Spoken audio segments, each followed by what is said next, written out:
This week, on the Myths and Legends podcast, we're finishing up the current run of King Arthur stories. You will learn that, unsurprisingly, an invisible knight is very difficult to fight, especially if you can't stop crying long enough to get a good look. Also, you'll see why it's a bad idea to stab someone in the groin with a holy relic. Then, on the Creature of the Week, it's another tragic dog death from little naked people buried just beneath a common plant.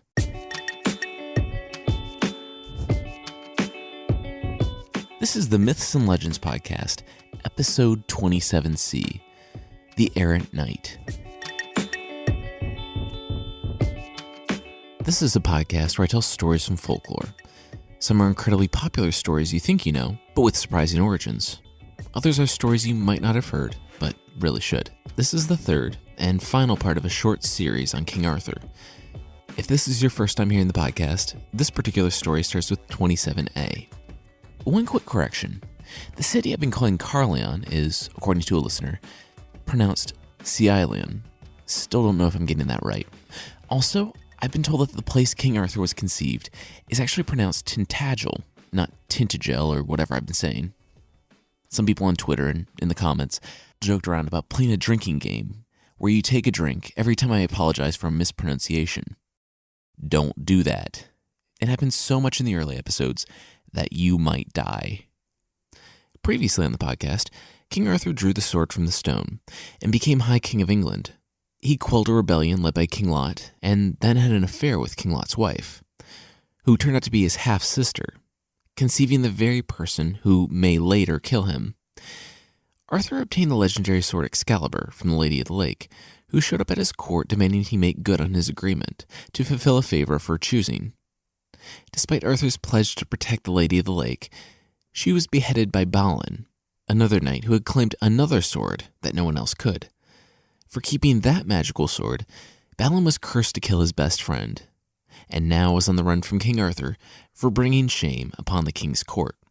As a quick note before moving forward, in between these episodes, Arthur moved his court from London to the legendary Camelot. So that's where he'll be from here on out.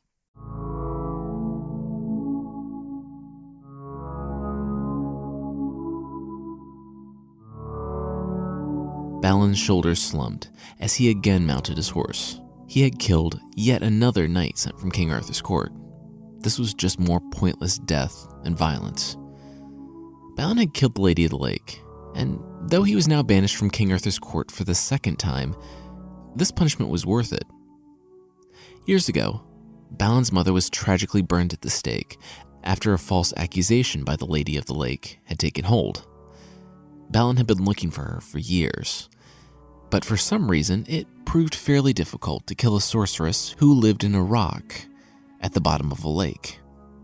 When Balin had encountered her at King Arthur's court, he knew he only had one chance, and he took it. This, of course, went directly against the custom of hospitality, which was taken very seriously in the medieval and ancient world. Hosts didn't kill guests, and guests didn't hurt hosts, sometimes even in the case of enemies. This custom was actually law in some areas of Ireland and Scotland at the time in which this story takes place. Hospitality spans across cultures. It was also huge for the Greeks and stretched back as far as biblical times, the idea being that in interacting with strangers, you might unknowingly be entertaining angels. For one of Arthur's knights to kill a guest that Arthur had not only invited into his home, but pledged to protect, was against the laws of both God and men. In his rage, though, Balin had cast the custom of hospitality to the wayside, decapitating the Lady of the Lake. Now, he was on his way to meet his brother, and rejoice as much as two people could rejoice over a severed head in a bag, for he had killed their family's greatest enemy. And as a very quick aside, there are multiple Ladies of the Lake. This one did in fact die, but there's at least one more. And that's the one that has a big role in Lancelot's and Merlin's life. And while we won't touch on that today, we definitely will get to that over the course of the podcast. Having bested the most recent challenger from Arthur's court, Balin rode swiftly away. Before long, he saw a knight on a horse in the distance. Though years had passed, he could spot his brother anywhere. He spurred his horse to a gallop and met Balin at the edge of the forest. And yes, Balin. The one that we've been following so far is spelled Balin, and his brother is Balan. They are dangerously similar when recording a podcast. For my sanity and yours, I will keep calling Balin Balin, and Balin, the brother, will simply be his brother. Can you imagine that house growing up, by the way? Hey, Balin, come here. No, not you, Balin. I meant Balin. It would be like one long, unfunny who's on first. This was the first time the two had seen each other in years. Balin had been a captive in Arthur's dungeons, and, well, his brother had been doing the knight-errant thing. After high-fiving over the head of the Lady of the Lake, Balin told his brother that he needed help. Arthur would continually send the best knights in the world after him, and he needed to get back in the High King's good graces. He knew just how to do so, too. King Rience, a petty king in Wales from episode 27A, was now on a rampage to conquer all the other kings throughout England in an effort to ultimately take over as High King. Rience was the one who was said to have that incredibly gross cloak sewn from the beards of conquered kings. A mottled mess, the cloak had the beards of 11 kings and lacked just one, the beard of High King Arthur himself. On a roll, King Rience began issuing challenges to Arthur, and it became well known that Rience was starting to be a real threat. He was supposed to be petty king under the command of the High King, but he didn't recognize Arthur's authority. Instead, he wanted to be High King. Balin's plan was, of course, to single-handedly capture Rience, cart him to Camelot, and be welcomed back as a hero. Never mind that King Rience had already proven himself to be quite formidable, defeating 11 previous kings. No, Sir Balin would not go with a kingdom, nor an army, nor even a group. He would go with his brother. His brother, as it turned out, was completely on board with this idea. With absolutely no plan, they made their way to Wales.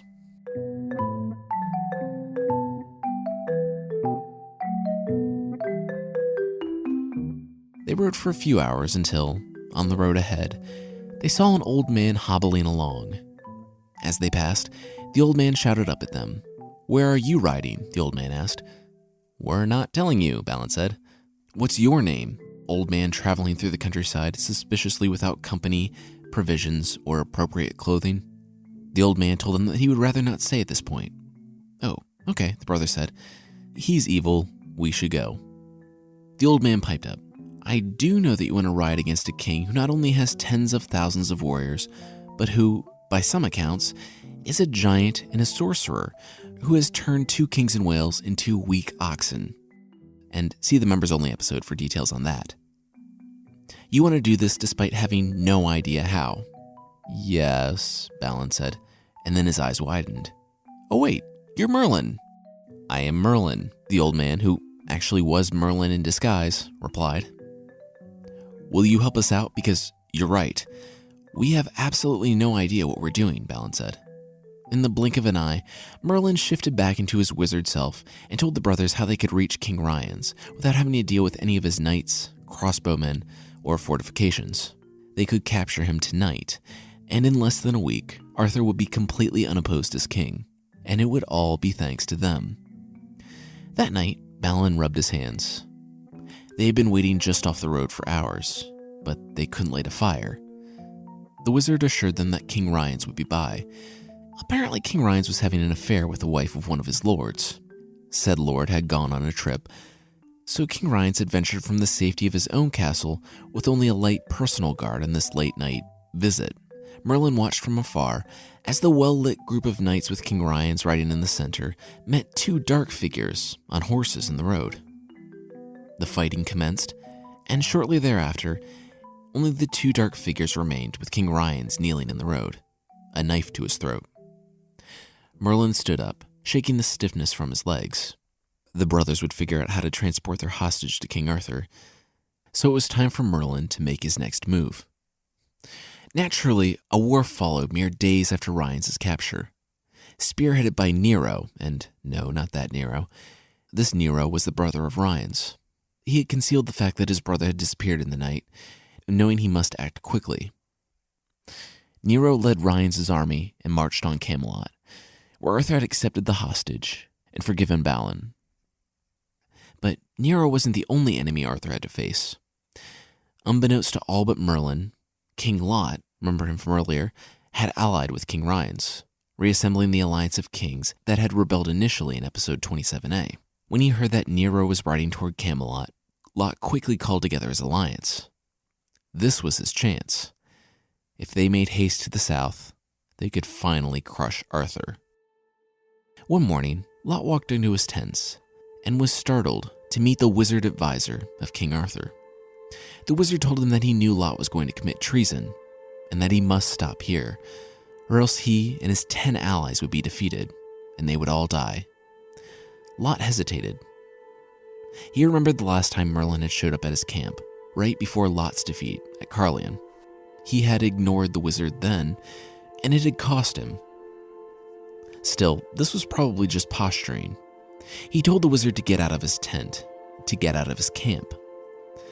He would just kill the old man, but Merlin was a guest. After all, this wasn't Arthur's kingdom where they did that sort of thing. Merlin shrugged. He had warned Lot, but okay. Watching the wizard walk off, Lot reasoned that, since Nero would be attacking at the same time, this would be the best chance they had in years, so he decided to keep going and attack Camelot. The trip was painfully slow going for Lot's knights. Infighting ensued, broken axles delayed travel, and disease ran rampant among the animals. It took 4 times as long as it should have, and it absolutely wasn't due to the wizard following them from afar, casting spells and delaying them just long enough for Arthur to defeat Nero and his army. As they neared Camelot, Lot learned that Nero had, in fact, already attacked and been defeated. Now Lot and his allies would be attacking Arthur alone. He reasoned that even though it wasn't what they had planned, it was their best chance since Carlion, as Arthur's knights might still be weary from fighting Nero just days before. They attacked. Okay, so I'm fairly uninterested in describing large battles. I don't think it works for this medium. Also, you can probably guess who wins, given that we are at the very beginning of the King Arthur legend. I'm just gonna get right to it. Lot died in battle. He ended up being killed by King Pellinore, of all people, the knight from last episode who was hunting the questing beast and who nearly killed Arthur. After waking up from Merlin's sleeping spell, I guess Pellinore assumed that Arthur had won the match but spared his life. In response, King Pellinore had made peace with Arthur, vowing to serve him. It was his loyalty to Arthur that poised Pellinore against Lot. Lot's son, though, would not be too happy about this. His name was Gawain, and he would harbor a deep resentment against King Pellinore for the death of his father. Both Gawain and King Pellinore will end up as legendary Knights of the Round Table. Balin and his brother fought valiantly for Arthur, and after the battle, Balin decided to stay in King Arthur's court to help rebuild his reputation, and his brother decided to keep adventuring around England, to stay as a knight errant, and they parted ways. All the petty kings that had opposed Arthur when his reign began had died in battle that day. Nero and his knights were dead, and King Rience was captured. After years of unrest following the removal of the sword from the stone, Arthur finally sat back to enjoy the first real peacetime he had since becoming king. For about 10 minutes, until Merlin arrived, sat him down, and told him the terrible, terrible news.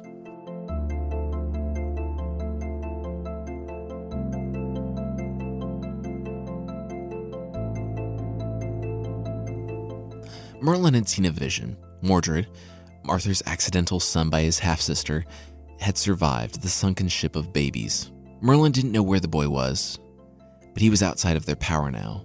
Mordred would grow to adulthood, and there would be a grand, final battle in Salisbury. Merlin couldn't see the outcome, but he wagered that it probably wasn't good. To top it off, Merlin prophesied that Balin, the knight that Arthur had allowed back into his court just now, would soon deliver the dolorous blow. It was a horrible attack of so much significance that it would bring death and destruction to 3 kingdoms and misfortune and storms to Great Britain as a whole for 22 years. Merlin advised Arthur to guard his scabbard, his magical scabbard, that would prevent Arthur from losing any blood as long as he wore it. Enjoy this brief respite, for it will be the last one for a long time, Merlin warned. And because nothing helps you relax like knowing you're gonna have to fight the son you left for dead after 22 years of strife, Arthur fell ill. Thinking some fresh air would be nice, Arthur moved his tents out to a clearing and rested there. Apparently anyone could just approach the king while he slept outside, and so a random knight walked by, in tears. Arthur called out to the passerby, "Hey, knight passing through my clearing while I'm defenseless in bed. What's wrong?" The sad knight looked at the king, sitting in his bed. "There's nothing you can do about it," he replied, and sadly ambled on. And because still anyone can approach the king, Balin rode up, still back in Arthur's good graces after capturing King Ryan's. King Arthur told Balin about the knight who walked by crying. "Will you go figure out what's going on?" Balin nodded, and off he went in the direction of the tearful knight. It wasn't long before he found the knight in a clearing with a woman, and the knight was still weeping. Balin dismounted and walked over. "Hey, the king saw that you were crying and wants to know what's going on." The knight, with tears falling, said that it would be too painful to talk about, and besides, it's not like the king could do anything about it. Balin pressed further. "Hey buddy, we care about you. Now come with me to the king so we can learn what's going on, or I'll fight you and drag you there so you can relive whatever traumatic event is making you feel this way," to satiate the king's passing curiosity. The knight looked at Balin. Since the knight didn't want to be sad and get beaten up, he decided to cooperate. Besides, Balin looked big. Perhaps he could help the knight. The knight sniffled and said he would come, but Balin had to protect him on the way. Balin looked and it was like 50 feet, but sure, he could protect the knight. Balin left his horse with a lady and walked back to King Arthur with the strange knight who, you guessed it, was still crying. On the way, Balin thought he heard something, a galloping. He looked behind him, and he didn't see anything, but the sound only grew, and then the knight heard it. The crying knight started panicking, shouting, "No, no, no, no. He's here, But he wasn't able to finish that sentence. The sound of hooves was right behind them, and then a lance tip exploded through the knight's chest. Balin backed up and drew his magical sword, looking all around, hearing hooves retreating off into the distance. Still, he didn't see anyone. Then, all he heard was the poor knight. He was no longer weeping. Now, he was coughing up blood on his armor. Balin went to him, and he was only able to say a few sentences. Garland. The knight who killed him was named Garland. He asked Balin to go to the woman back in the clearing. She would lead him on a quest, and Balin would be able to avenge the crying knight's death. I'm assuming it was because the knight had died under Balin's protection, and, thus, Balin felt some sort of obligation to him. But Balin agrees to take up the man's quest and avenge him. That being said, if you can't tell, Balin doesn't exactly think before making big decisions. When he killed the Lady of the Lake, he didn't think about the ramifications of murdering a guest of the king in his own house. And when he rushed off to capture King Ryan's, he didn't have a plan, and it was only by the intervention of Merlin that he was able to pull it off. Now, he's committing to a fairly big quest of fighting an invisible knight who murdered someone right next to him. Piece of cake. Balin dragged the silent knight back to Arthur, recounting to the king as much as he knew. Also, he will be leaving on a quest to avenge this man and kill an invisible knight. See you sometime, King Arthur. King Arthur permitted this and buried the passerby. Balin met up with the woman who was traveling with the knight, and they continued on. Even though the woman was supposed to tell us all about the quest and why the knight was crying, she didn't. The pair just continued on, and a succession of odd things occurs. First, another knight approached, chastising Balin for feeling sorry for the crying knight. Balin shared all he knew of the story, and so the stranger ended up agreeing to come along and help. The three had traveled less than a day when the helper knight was also killed by the galloping invisible knight in his spear. Balin and the woman stopped to bury the knight, and Balin's rage grew by the minute. On the knight's headstone the next day, it was evident that Merlin had come in the night and had written in gold that Gawain, the dead King Lot's son and the future knight of the Round Table, will avenge the death of his father by killing King Pellinore. This strange act of prophetic vandalism has no bearing on our current story, so we'll just move on. In time, Balin and the lady came to a castle. A very welcome sight after being in the wilderness for so long. In excitement, the woman rode ahead of Balin, entering a courtyard. As soon as she did, however, the portcullis crashed down, separating the pair and trapping the woman inside. Immediately, a group of formidable men emerged from the shadows, surrounding their captive and her horse. She screamed for help, watching them close in on her, knives outstretched.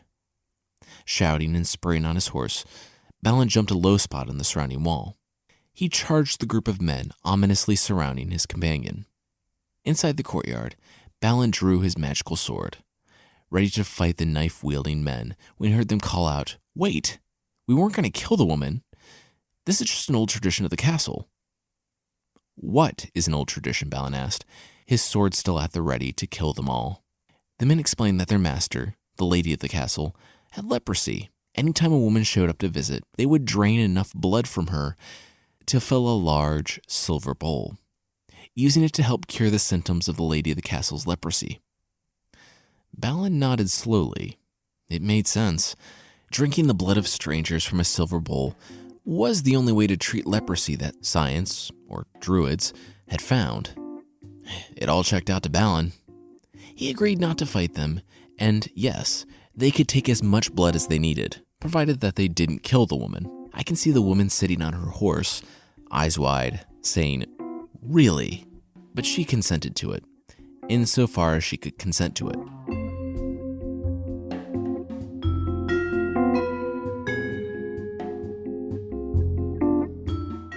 Though I can't find any academic explanation for this little episode, it absolutely seems like something directly out of Monty Python and the quest for the Holy Grail.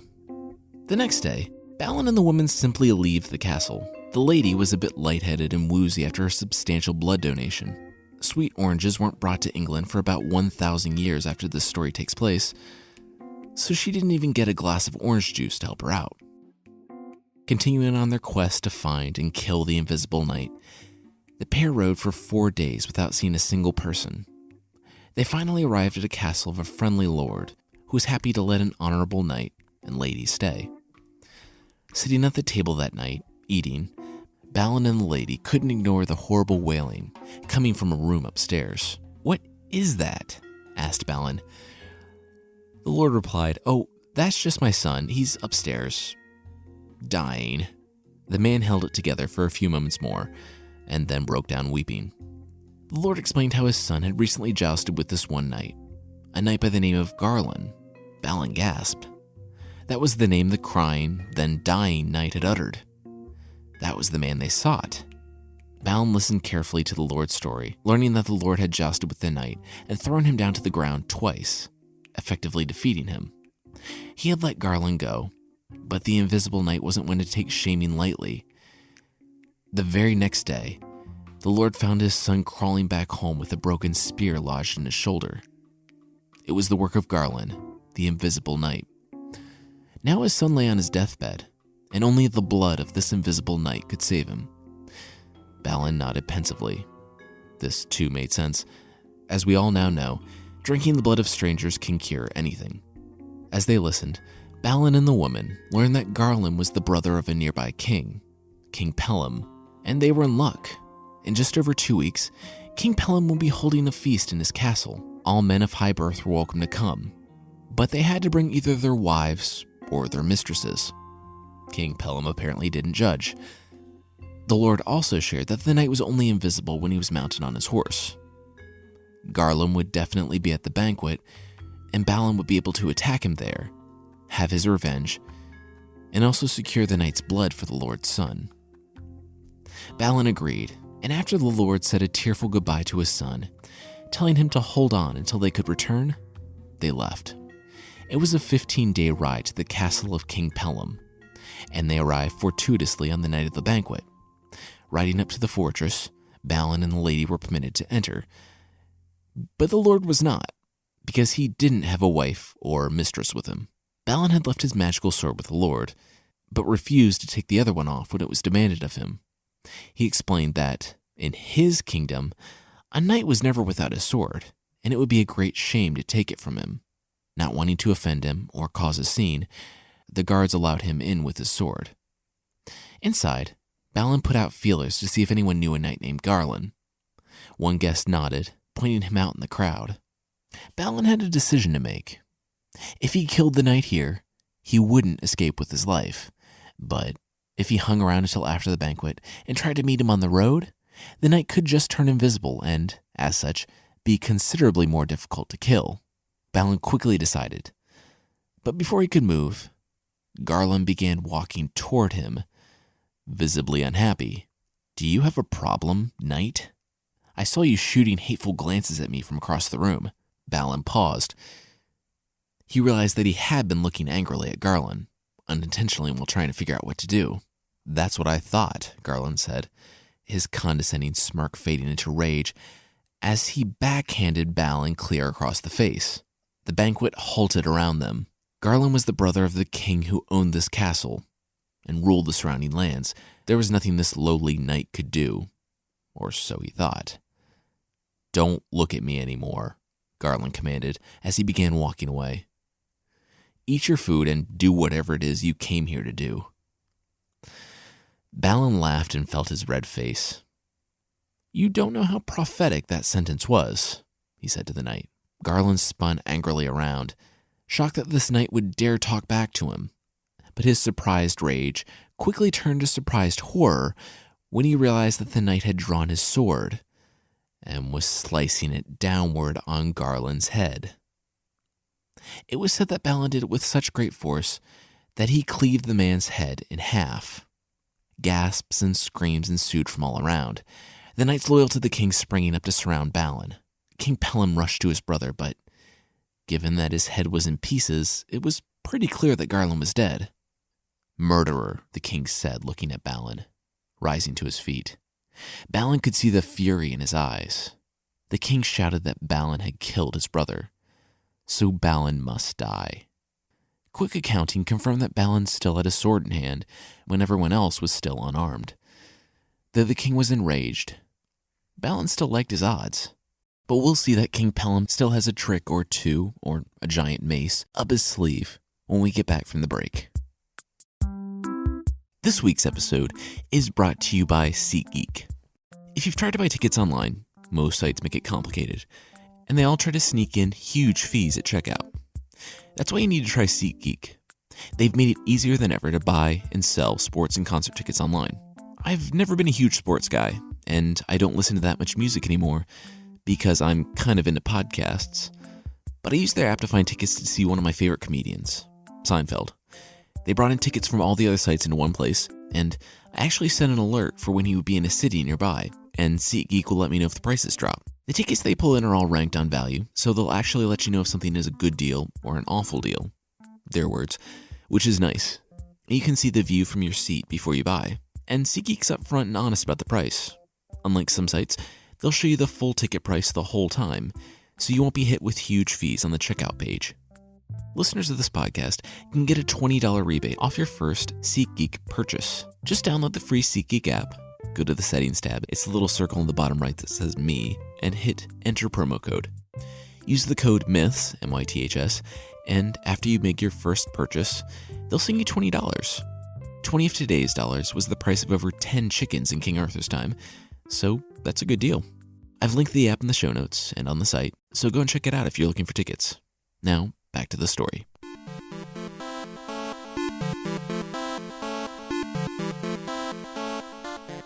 Balin looked at the king and challenged him with a grin.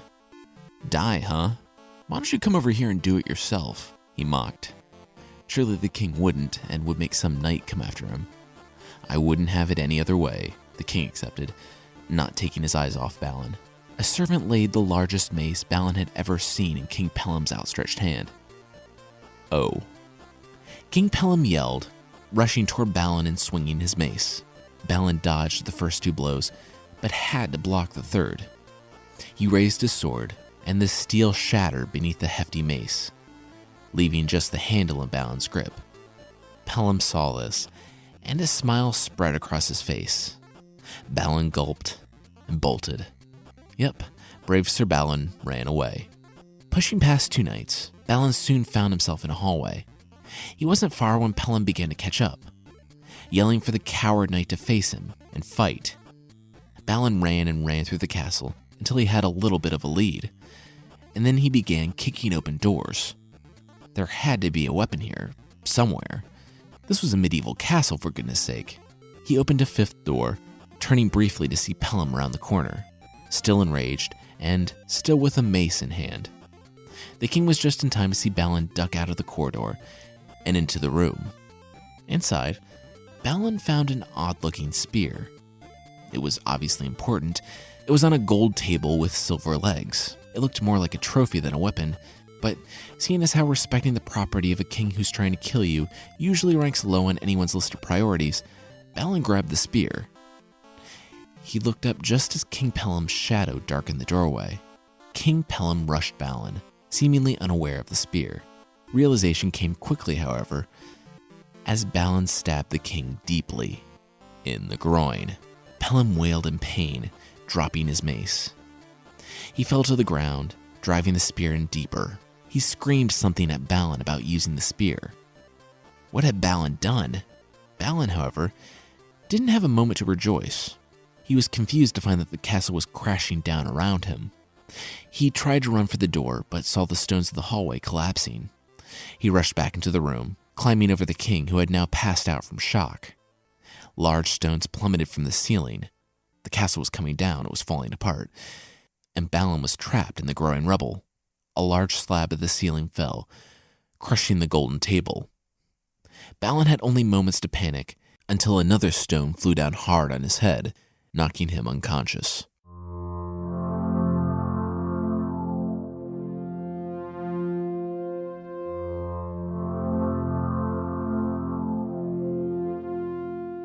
Pain. Darkness and pain. Balin thought he was awake, but he couldn't move. And he felt the sharp, hard stones on all sides. He tried to scream, but his tongue was so dry that he almost needed to tear it from the roof of his mouth. Then he heard a rustling and rumbling above him, and then there was a blinding light. "Over here! I found him! Help me dig him out!" The voice was a familiar one. As his eyes adjusted to the light, he could see several pairs of hands pulling at the rocks. The face of Merlin and monks digging Balin out began to take shape. When he was finally free, they dragged him, painfully, from the wreckage of the castle. Looking all around, Balin could hardly believe his surroundings. What had once been a lush forest was now a wasteland, dry and gray. Dead husks were all that remained of the trees. In place of plains and farms were wreckage and spindly, dry plants. Then the darkness took Balin again. He passed out. He awoke much later to a monk holding a cup to his mouth. As he drank deeply, Merlin sat in front of him in a tent, watching. When at last he could manage to speak, Balin asked the wizard what had happened. The wind whipped the tent as the wizard explained all that had taken place. The spear Balin had found in the castle was, obviously, no ordinary spear. It was one of the holiest of religious artifacts.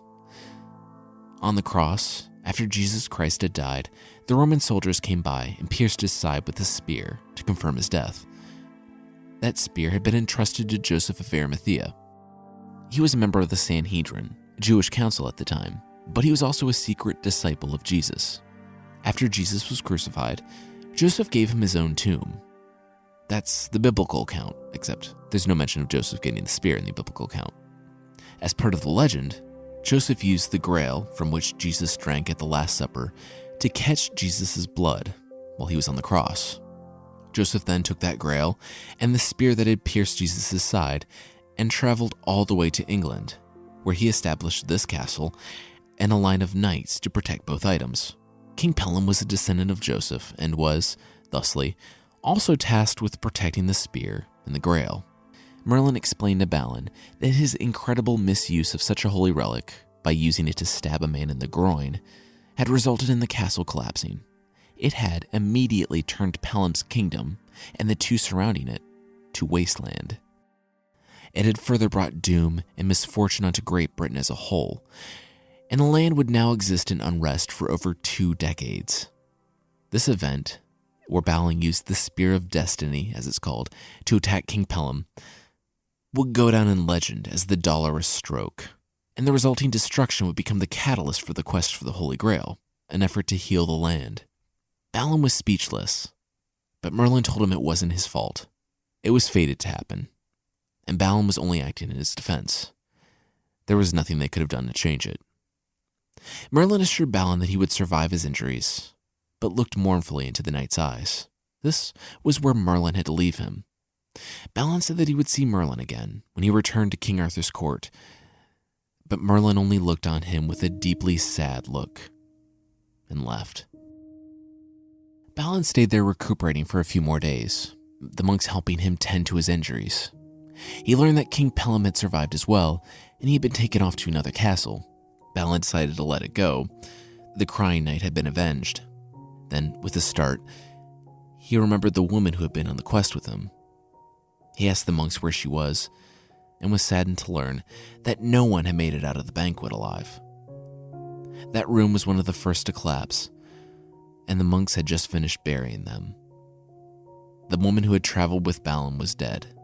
The lord with whom they had stayed had survived, since he wasn't in the castle on account of lacking a wife or a mistress. He stayed with Balin for a few hours, returning Balin's magical sword before starting on the long ride back home to his son, who, without the blood of the invisible knight, would now surely die.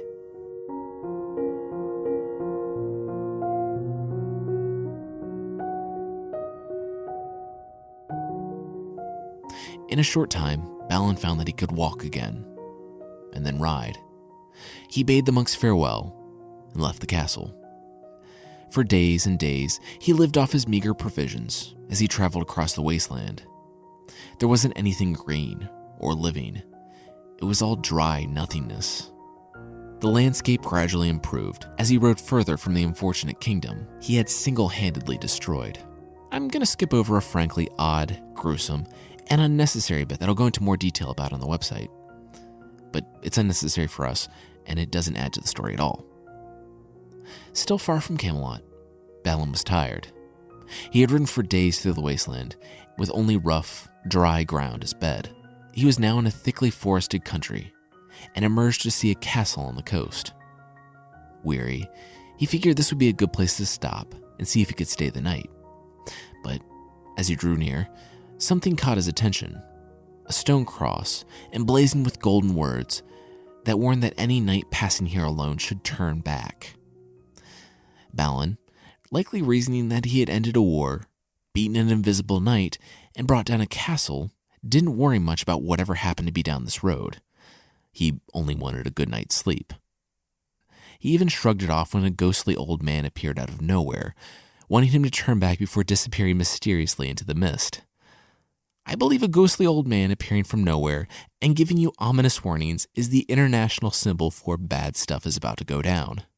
Balin, though, didn't turn back, but made his way to the castle, and he was greeted warmly by 100 ladies and many knights.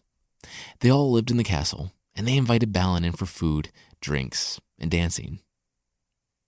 At the feast, Balin thanked them, but asked about, the odd warnings and the creepy old man. The lady of the castle said, "Oh, well, it's just our custom here that all visiting knights traveling alone just need to joust the Red Knight, who holds the island just off the coast. It's just a small, fun custom we have where we make visitors fight someone to the death. You look big, though. You'll be fine." Balin, who really just wanted to sleep and not fight someone to the death, didn't say anything, lest they think him a coward. The lady was happy he reminded her about the fight, too. It was getting late in the day, and he had to fight the knight. Balin reluctantly agreed. They outfitted him with new armor, including a new shield. Balin was reticent, as he had had this one since childhood. His shield displayed his family's heraldry, since knights were actually identified by their shields on the battlefield in the Middle Ages. In essence, Balin was asked to change his jersey number mid-season. Balin could see his old shield was looking pretty rough, though, and he needed all the help he could get. All these people were oddly pleased that he would be fighting to the death, and it gave him a bad feeling. Still, he couldn't just turn back, lest he be thought of as a coward. He put on his helmet and boarded the boat to the island.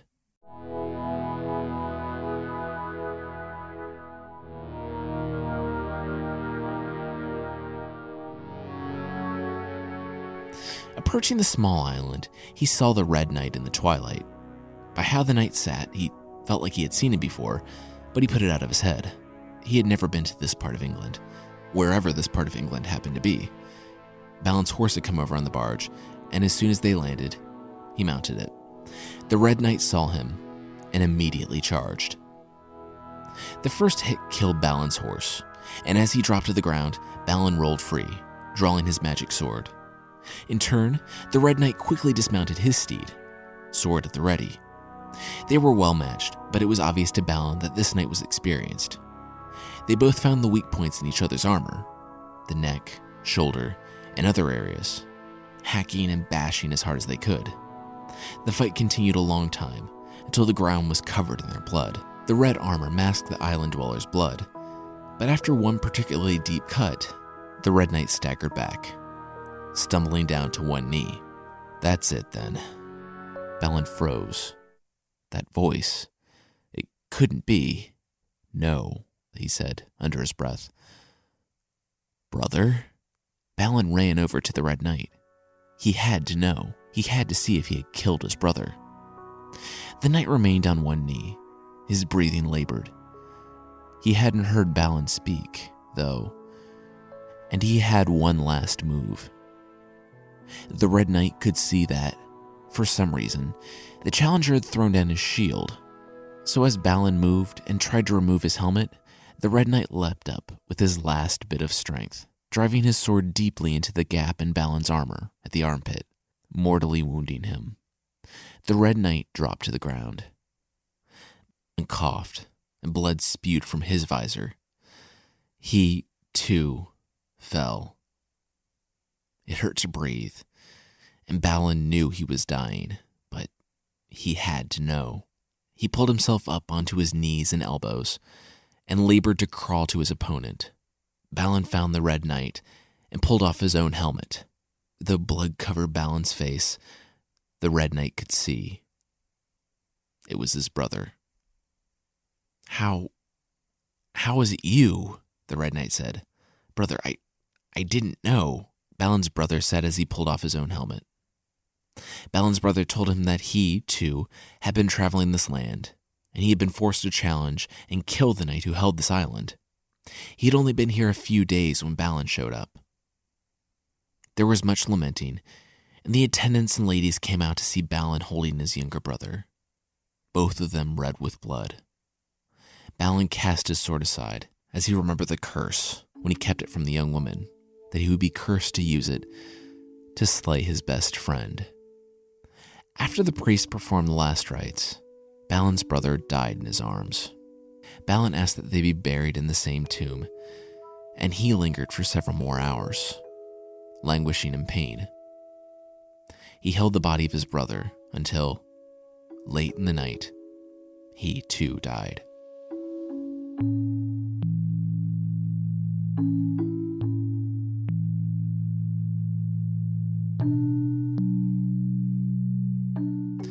Merlin showed up a few days later and did his golden graffiti thing on their tomb, writing that Balin was the one who had smote the dolorous stroke. He then went to the armor and the magical sword. There was only one thing left to do. There would come a time when one who would seek the Holy Grail would need the sword. Merlin refused to touch it himself for some reason. Instead, he had a servant come with him. Merlin directed that a slab of marble be placed into the river, and there Merlin enchanted the stone so that it would float above the water. He instructed the very skeptical servant to place the sword inside the marble. To the servant's surprise, the sword slid in easily. Merlin pushed the sword and the stone off into the river, and away it floated. That sword would travel for years on the water before the one who was destined to start the quest for the Holy Grail, who wasn't more than 2 years old at this time, would pull it from the stone. Merlin returned to Camelot to tell Arthur of the dolorous stroke, and the one thing that could free England from the curse: the Holy Grail. It was King Arthur's wedding day. A lot had changed since he first met Guinevere. His reign was now secure, and he learned that he wasn't lowborn, but perhaps from the highest blood possible for medieval England, that of Uther Pendragon. It was more than enough for King Leo, who pledged his daughter, Guinevere, to Arthur, Arthur had thought of Guinevere often in the time since they had met. Merlin, with his prophetic knowledge, knew what would happen between Guinevere and one of Arthur's knights, and he warned Arthur against marrying her. Arthur ignored his advice and sent word to King Leo. Now it was the day he was to be married, and Merlin and King Leo invited Arthur to a large room in the castle, alone. In it was a large, round table. Merlin told Arthur that the table was something his father, Uther Pendragon, had planned but never fulfilled. He had hoped to bring together the best knights in England to form an order that would be better, both in battle prowess and honor, than any in the world. Because the table was round, too, all the people sitting at it would be equal. It had been a dream of Uther's, but he hadn't lived to see it fulfilled. Now, though, Arthur could make it a reality. Uther, before his death, had left the table to King Leo, and now Arthur would inherit it. Arthur agreed. He had many powerful knights roaming his kingdom, but the whole episode with Balin committing the dolorous stroke and cursing England to years of storm and strife showed Arthur how greatly he needed knights who would vow to always do what was right. On the day Arthur married Guinevere, the woman he loved, he also knighted Gawain, the son of Lot and, by virtue of his relation to Morgause, Arthur's half-nephew. Over the next several weeks and months, Arthur and Merlin sought out others for the Round Table. When it was all said and done, only one seat remained that Merlin said could not yet be filled. That seat was saved for a very special night, and if anyone else tried to sit in it, he would die. That seat was called the Siege Perilous, which literally meant the perilous seat. Merlin told Arthur that when the knight finally sat there, it would signal the beginning of the quest for the Holy Grail, and the beginning of the end of King Arthur's reign. Yeah, let's keep that one empty for a while, Arthur agreed.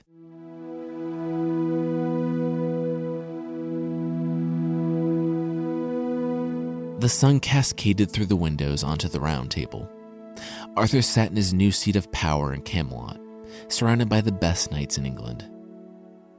Looking at the men seated all around, he saw young Gawain, his nephew, as well as King Pellinore, the knight that had killed Gawain's father and almost killed Arthur himself.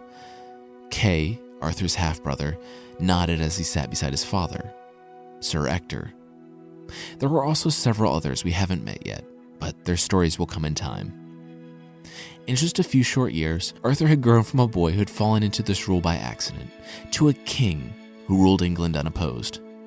There were absolutely some missteps, and a storm was coming in the form of a child that he had left to die, but that would not be for many years. For now, King Arthur stood before his knights at the Round Table in Camelot, with Merlin, his wizard advisor and friend, sitting behind him. And the things they would do before it all came crashing down would be the stuff of legends.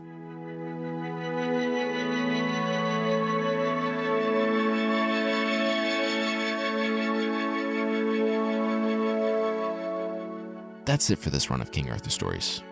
We're now at the point where, down the line, we can talk about the stories of knights like Lancelot, Percival, Tristan and Isolde, and others, without having them be weird continuity jumps. That won't be for a little while, though. Next week, we're going back into Greek mythology, and I'll be telling the story of Prometheus the Titan, and Io, an unfortunate human lover of Zeus. She's a woman Zeus turned into a cow because Zeus is basically a sociopath with unlimited powers and who is terrified of his wife. I want to say thanks to Jane Fogo, the Cricket Geek, Daza the Yank, Looper Excellent, Cyber Yugoth, I think, Lissy Room, Jenny S., Ben the Posty, Squall338, Sarah0391, P. Andre Math Guy, and Michael Potts89 for the reviews on iTunes. Thank you so much. If you'd like to leave a review, iTunes or the podcast app are the best places, and you can find the show there at itunes.mythpodcast.com. There's also a membership thing going on the site. For less than the price of half a bar of caffeinated soap, you can get extra episodes and source pack ebooks that probably won't give you cardiac arrhythmia. If you're interested, check out support.mythpodcast.com.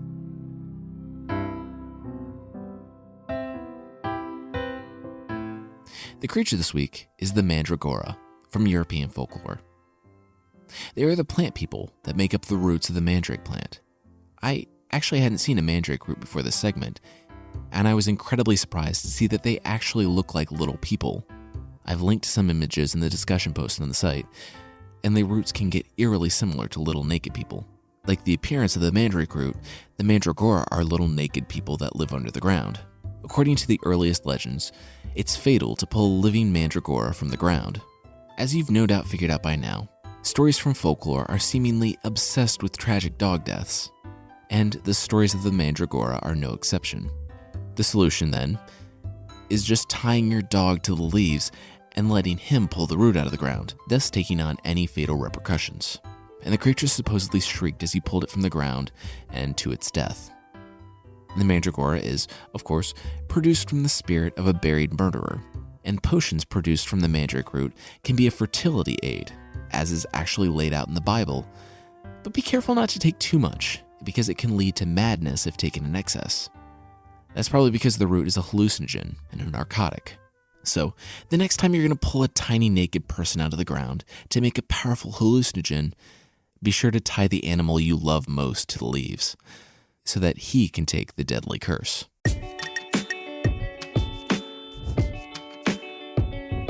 That's it for this week. The theme song is by the band Broke for Free, and the Creature of the Week music is, as always, by Steve Combs. Discussion posts have become a regular thing on the site, so check that out for more background and discussion on the story from today. That's at mythpodcast.com, but there's also a link in the show notes. Thank you so much for listening, and I'll see you next time.